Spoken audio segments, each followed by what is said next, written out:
मित्रांनो, एकदा खूप रात्र झाली आणि एक श्रीमंत व्यक्तीला झोप येत नाही म्हणून जवळच्या मंदिरात तो देवाच्या दर्शनासाठी गेला.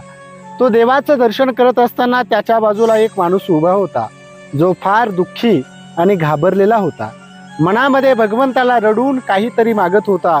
तेव्हा त्या श्रीमंत व्यक्तीने त्याच्याकडे जाऊन त्याला विचारलं की तू का रडतो आहेस, तुला काय झालं? तेव्हा त्या माणसाने सांगायला सुरुवात केली की माझी बायको फार आजारी आहे, उद्या तिचं ऑपरेशन आहे, ऑपरेशन केलं नाही तर ती मरणार आणि तिच्या ऑपरेशनसाठी माझ्याकडे पैसे नाही. तेव्हा त्या श्रीमंत माणसाने त्या व्यक्तीला 2 लाखाचा चेक लिहून दिला आणि त्याला सांगितलं आणखी पैसे पाहिजे असेल तर हे माझं कार्ड आहे, मला फोन कर. तेव्हा त्या माणसाने श्रीमंत व्यक्तीचं कार्ड घेण्यास नकार दिला आणि त्यांना सांगितलं त्या भगवंताचं कार्ड आहे माझ्याकडे, ज्या भगवंतानं रात्री 2:30 वाजता तुम्हाला माझी मदत करण्यासाठी पाठवलं. हे वाक्य जेव्हा त्या श्रीमंत व्यक्तीने ऐकलं तेव्हा त्याला फार आनंद झाला.